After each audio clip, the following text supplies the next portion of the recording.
Bonjour.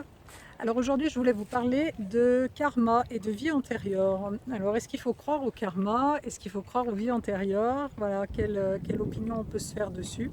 Alors moi, je vais vous expliquer en fait, voilà comment ça s'est imposé à moi. Alors déjà, pour commencer, qu'est-ce que le karma? Le karma, c'est l'idée de se dire que notre âme, en fait, il y a la notion de réincarnation qui est intimement liée au karma, et de se dire que notre âme se réincarne euh, maintes et maintes fois, en fait, par rapport à une problématique. Et on va, au fur et à mesure de ces incarnations, petit à petit, s'éveiller, on va évoluer et atteindre peu à peu une forme d'éveil qui va nous permettre de rejoindre ce qui est appelé la source, c'est-à-dire de se reconnecter et sortir de ce cycle d'incarnation. Alors, on s'incarne en fait avec une problématique. Si on prend un exemple, par exemple le pouvoir, enfin, le pouvoir, la violence. Si on imagine quelqu'un qui s'incarnerait dans cette problématique-là, eh bien, en fait, il va s'incarner maintes et maintes fois en tant que bourreau, en tant que victime et en tant que sauveur, de manière à avoir une vision et avoir une expérience, en fait, d'avoir vraiment expérimenté toutes les facettes de la problématique qui va lui permettre cette compréhension de vraiment la compréhension totale de ce domaine-là. Donc par rapport au pouvoir, eh bien, en fait, on va retrouver des vies antérieures de bourreaux, de tyrans, de quelqu'un qui va avoir mené des gens, peut-être il va avoir été chef d'une armée, il va avoir torturé des gens, il va avoir tué plein de gens, voilà. On va retrouver vraiment des choses comme ça. Et puis on va le retrouver aussi dans des vies de victimes.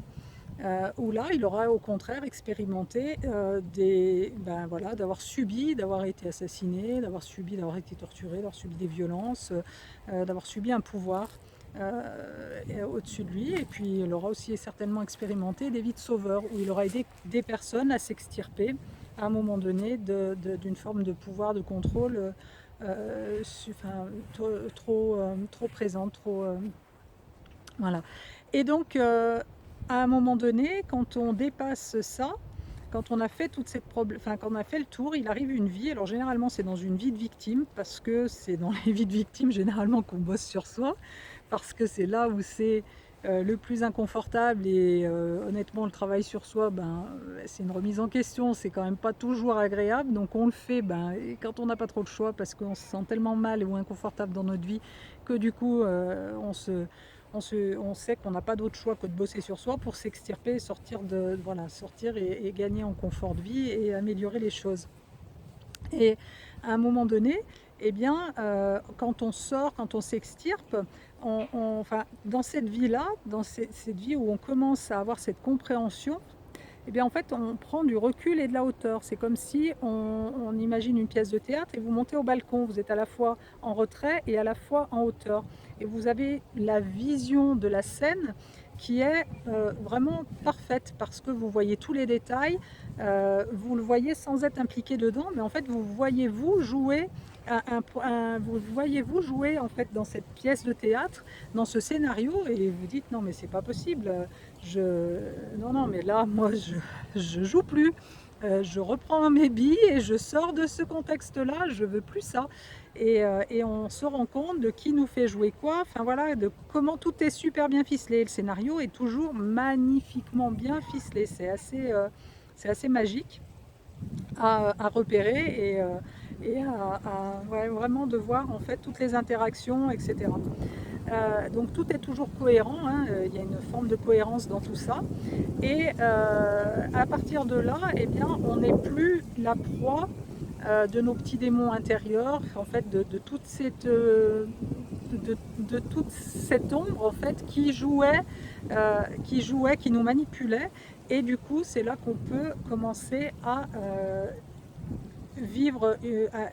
Alors après, c'est peut-être un peu prétentieux de dire en tant qu'être éveillé, mais en tout cas en tant qu'être qui a compris déjà certaines choses et qui peut mettre le doigt en fait et repérer ces processus-là d'une manière plus générale. Alors pour moi, comment ça s'est imposé à moi, puisqu'au départ, ces notions-là, ben, ça me paraissait,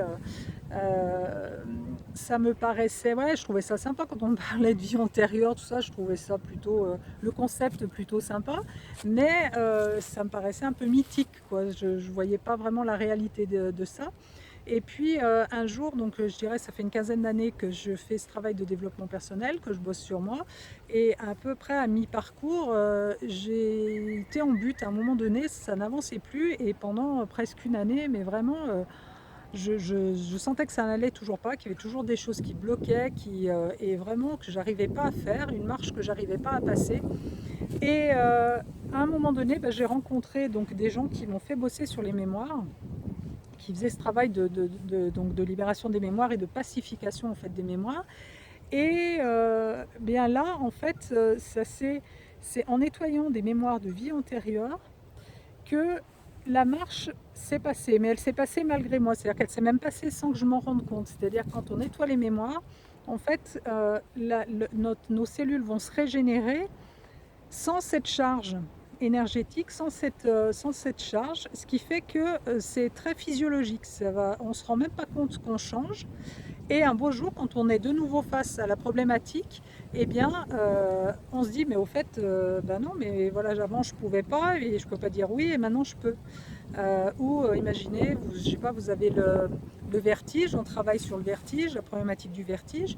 Bon, vous n'êtes pas tous les jours devant une falaise pour expérimenter si vous avez le vertige ou non. Et en fin de compte, un beau jour, vous vous retrouvez à nouveau dans une situation où habituellement vous auriez été malade par le vertige. Et finalement, là, vous vous rendez compte, vous dites, mais au fait, non, ben ça va, non, ben non, il y a plus. Et vous pouvez être le premier étonné que la problématique est disparue. Donc voilà, ça se fait naturellement et, euh, et, et, indépendamment de notre volonté, parce que la mémoire, la charge qui était liée à ça est libérée. Du coup, voilà, les cellules se sont régénérées et ça n'agit plus. Ça n'agit plus dans l'ombre. Voilà, donc pour moi, du coup, cette notion de karma et de vie antérieure, eh bien, je l'ai complètement intégrée. Je trouve ça aujourd'hui complètement évident. Alors ça n'engage que moi.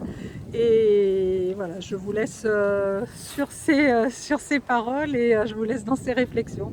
À demain, bonne fin de journée.